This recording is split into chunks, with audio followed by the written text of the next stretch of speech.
samping, baru dia masuk pengujian nih, pengujian pengendalian, substantif, prosedur analitis, saldo rinci ini sama. Pokoknya poin ini yang mirip-mirip nih antara Hayes sama Arens. Yang terakhir ya udah sama aja sih, dia menjalankan additional test, terus penyajian dan pengungkapan ada tambahan katanya, terus kemudian bukti finalnya, bukti auditnya mengevaluasi, menerbitkan audit report, terus komunikasi sama auditi.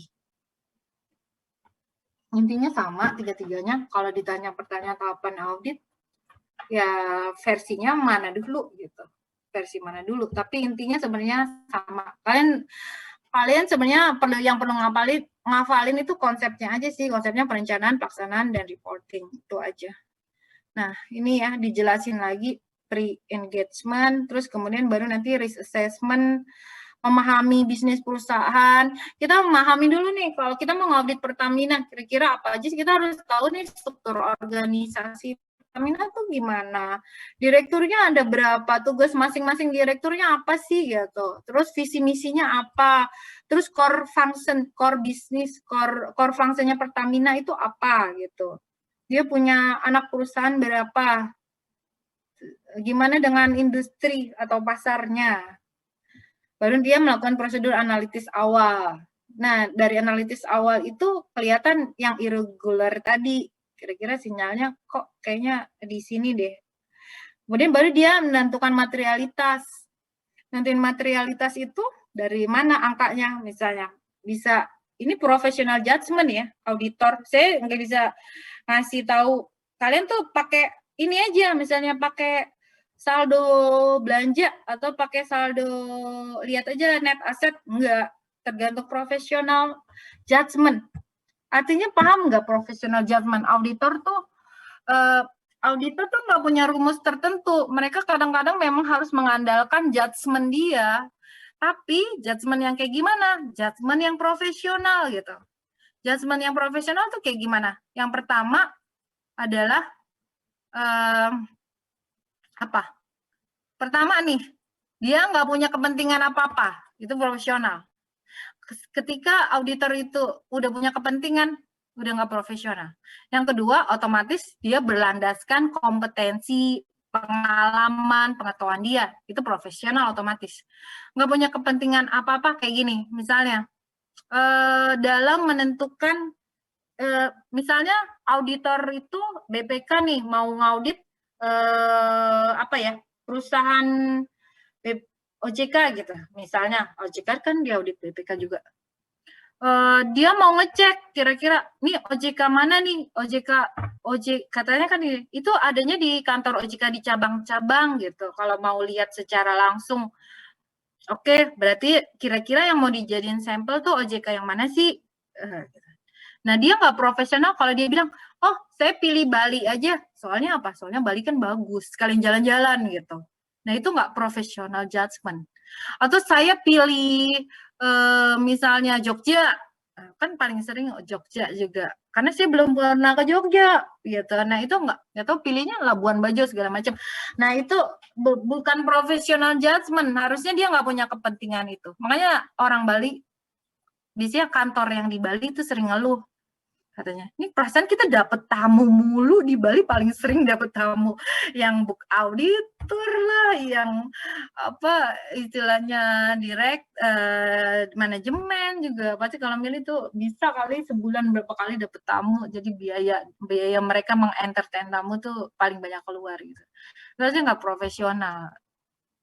Jadi makanya profesional judgment tidak punya kepentingan. Yang kedua ya udah berdasarkan pengalaman, pengetahuan, dan kompetensi. Nah, kalau misalnya tadi kembali ke tingkat materialitas, ini kan ada istilah pertama kita menentukan risiko inherent, terus kemudian kontrol risk ya, risiko pengendalian. Ini udah belajar juga kan teorinya, yang ada inherent risk, control risk, detection risk, udah ya. Kira-kira itu pentingnya karena untuk apa sih, maksudnya menentukan sampel bukti auditnya, terus menentukan materialitas gitu. Misalnya kayak taruhlah kita mau mengaudit Kementerian Luar Negeri gitu. Nah, materialitasnya mungkin bisa dilihat dari saldo perjalanan dinas, karena Kementerian Luar Negeri kan paling banyak perjalanan dinas ke luar negeri, maka itu diambil sebagai dasar materialitas. Berapa saldonya? Misalnya kira-kira 1 triliun nih perjalanan ke luar negeri. Nah, kita tentukan materialitasnya, itu persentase. Biasanya kalau kalian belajar di ARENS itu ada range-nya tuh 0,5% sampai 1%. Tapi itu kan nggak bisa dipakai juga. Terus emang kembali lagi, kita mau pakai angka berapa nih? Judgement auditor lagi, 1% lah. 1% dari tadi perjalanan dinas ke luar negeri, tadi saya bilang berapa? 1 triliun ya? Iya, 1 triliun ya? Halo? Iya, Bu, 1 triliun. Nah, berarti 1% dari 1 triliun berapa? Nah, itu dipakai materialitas. Kebanyakan sih. Ya, 1% dari 1 triliun berapa? Mas Wayan, jawab. 1% dari 1 triliun berapa? Halo? Mas Wayan dengar nggak? Mas Wayan ngomong tadi nggak dengar ya? Halo?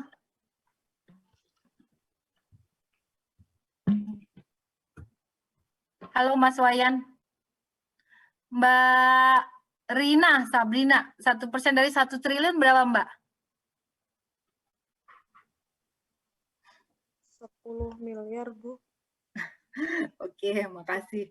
Ya, 10 miliar. Kira-kira berarti materialitasnya 10 miliar. Artinya kalau ada penyimpangan salah saji yang masih 9 miliar itu baru ini ya, secara laporan keuangan ya. Angka itu 10 miliar. Tapi nanti ini yang dinamakan MA, materialitas awal atau planning materiality. Jadi 10 miliar itu untuk laporan keuangan. Tapi tolerable error artinya kesalahan yang bisa ditolerir gitu, ini ngitungnya per transaksi. Artinya nanti ketika kita menghitung per akun, kita pakai angka TE ini. 10 miliar itu dipakai untuk per akun persediaan, akun kas, enggak, kita harus ngitung lagi gitu.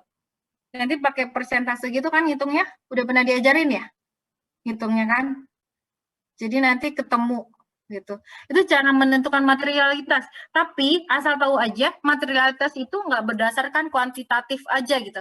Ketika misalnya kita pakai angka nih 1 juta materialitas, tapi ternyata ada salah saji yang jumlahnya itu cuma 500.000 gitu. Misalnya nih, 500.000 harusnya kan dia nggak material kan secara kuantitatif, tapi ini dianggap karena fraud, ini karena kesengajaan manajemen. Nah, itu menjadi material. Itu yang apa istilahnya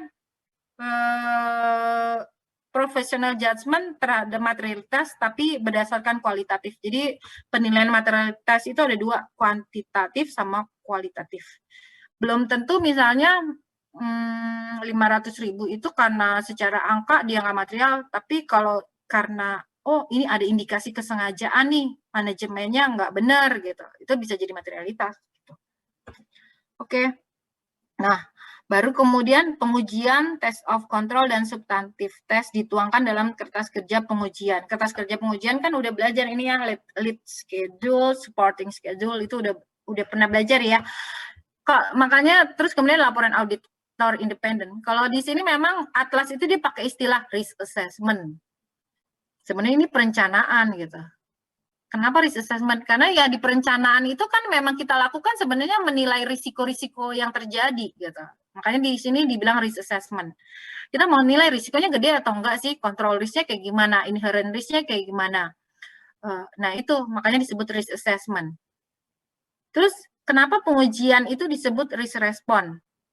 Yaitu untuk membuktikan risiko-risiko itu memang benar-benar terjadi atau enggak, maka kita langsung melakukan pengujian. Makanya di sini disebut risk response. Gitu.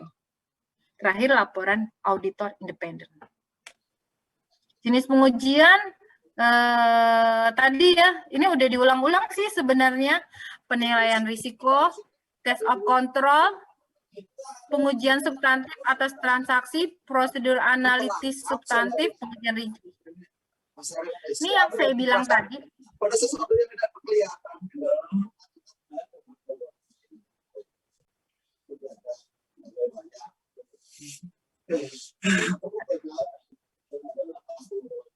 Ada suara siapa ya? Ada yang mau nanya? Ada suara TV masuk ya? Mas Wayan nih. Aku mute ya. Mas Wayan lagi ngobrol sama siapa sih? Tadi Mas Wayan nggak jawab loh pertanyaan saya.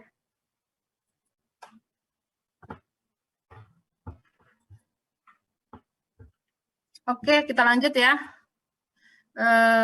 Tadi ini sebenarnya kesimpulan aja, jenis pengujian itu ada 5, penilaian risiko, pengujian pengendalian, ini yang saya bilang tadi, pengujian substantif, prosedur analitis substantif, pengujian rinci, ini 3 terakhir ini sebenarnya pengujian substantif disebutnya, cuma yang pertama atas transaksi aja, ini prosedur analitis, dan ini lebih rinci ke detail, lebih rinci atau lebih detail ke saldonya, kan disebut test of detail balance.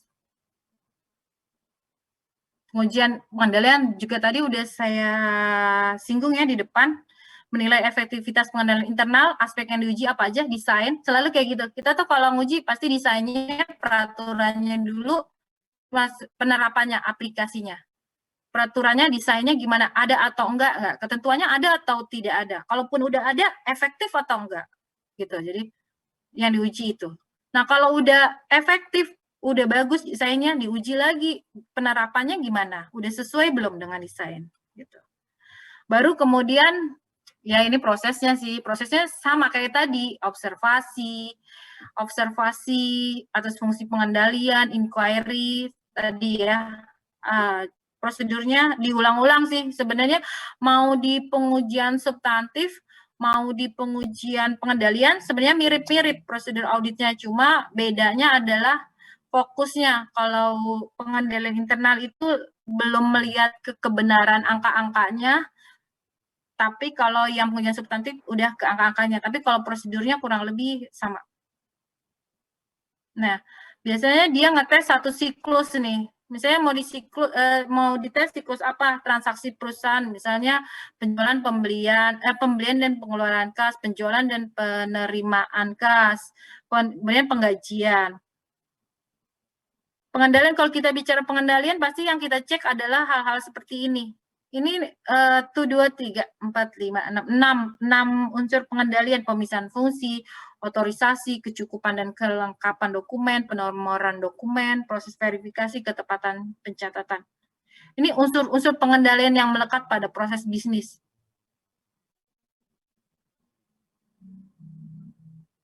Kalau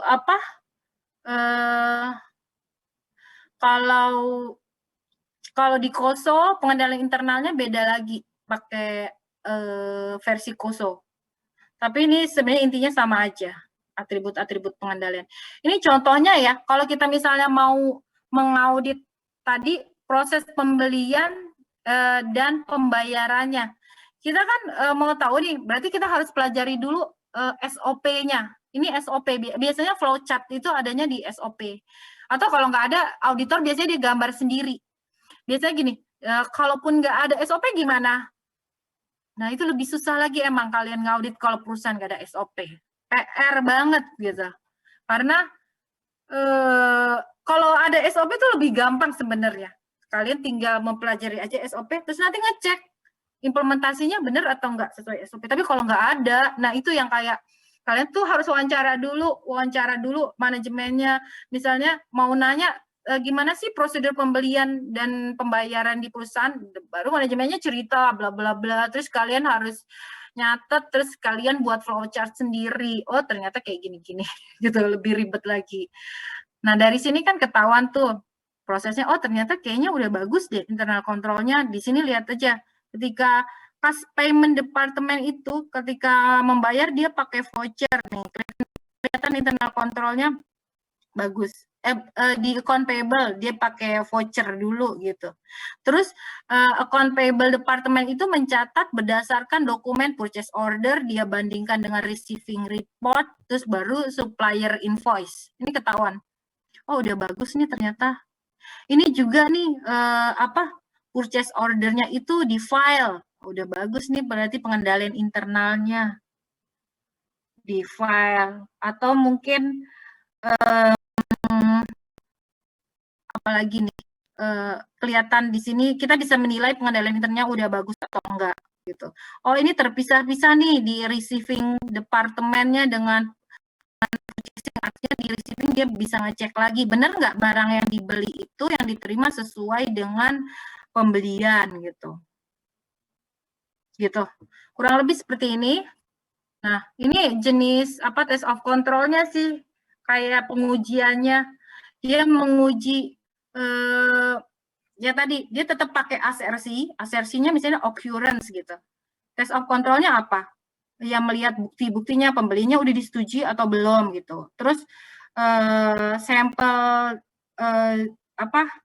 jurnal pembelian gitu. Dia ngelihat ke vouchernya, ngelihat ke supporting documentation, dokumen laporan penerimaan, kemudian insurance agreement, dia melihat ke keberadaan dokumen-dokumen itu gitu untuk mengetahui bahwa purchase ini memang benar-benar terjadi gitu dan benar-benar sudah diotorisasi gitu, diotorisasi dan benar-benar diterima. Gini, tapi dia belum melihat sampai ke angka-angkanya ya, bedanya itu. Nah, ini asersinya tadi occurrence, completeness, accuracy, cut off, classification.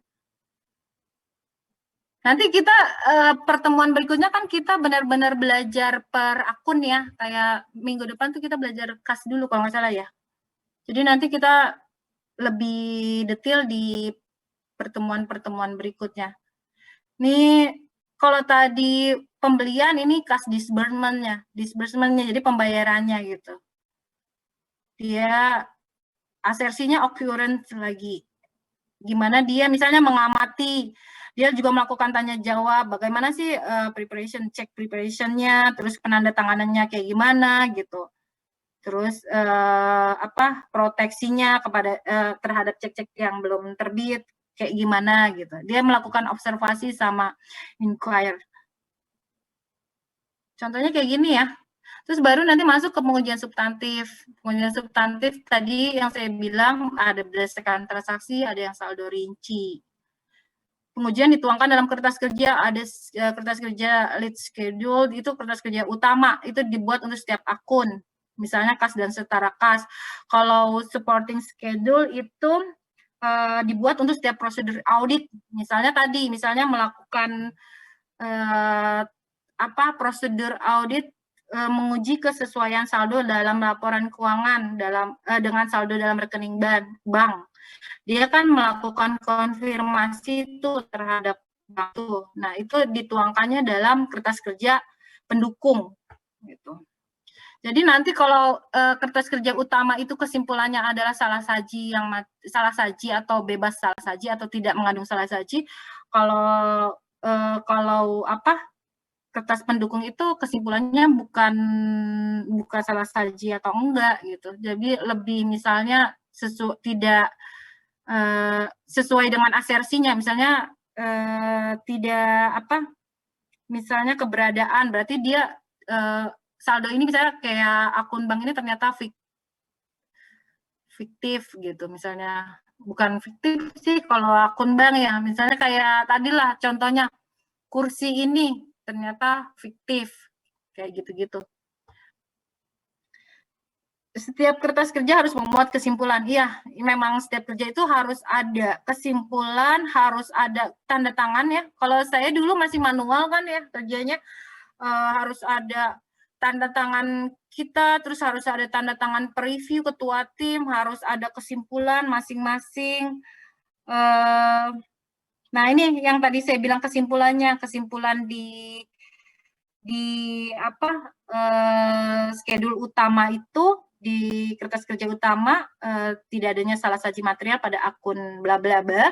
Kalau di schedule pendukung itu sesuai dengan tujuan prosedur atau asersinya itu apa. Misalnya saldo piutang dalam laporan keuangan telah sesuai dengan hasil konfirmasi gitu. Karena dia melakukan konfirmasi. Itu kalau yang sekarang ini contoh pengujian substantifnya ya. Kalian bisa pelajari lagi deh. Kayak occurrence ini, kalau tadi kan belum ngecek ya, walaupun udah ngeliat dokumennya. Tapi kalau ini benar-benar udah ngecek, memilih transaksinya dari account payable, terus kemudian ke dokumen pendukungnya. Udah sampai ngecek apa angka-angkanya. Ini udah sampai mereview unmatched receiving report and supplier invoices, benar-benar di review gitu, sampai memverifikasi prices-nya, quantity-nya, computation on supplier invoices, segala macam lah. Nih, lebih detail lagi. Ini juga contoh-contohnya mengkonfirmasi dengan supplier. Oke, nah udah selesai. Kalau sekarang, kalau di OJK sebenarnya kita udah udah sistem juga, udah berbasis sistem juga, walaupun sebenarnya untuk hal tertentu masih manual, tapi kita sudah menggunakan kertas kerja melalui sistem informasi audit internal kalau di OJK gitu ya. Jadi kita dari sistem itu nanti hasilnya laporan audit. Gitu sih. Ini udah mau selesai ya, 9:27, 3 menit lagi. Ada pertanyaan atau gimana? Mas Wayan? Halo? Mas Wayan? Gak kedengeran ya? Mas Wayan, dengar nggak?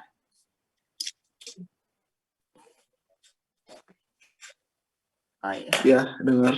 Oke, makasih. Iya, iya.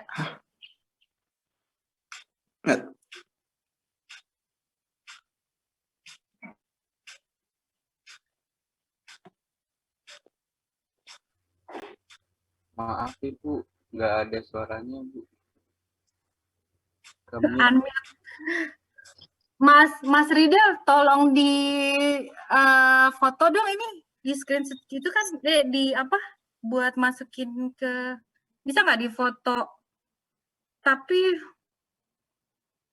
sebagai bukti bahwa hadir semua.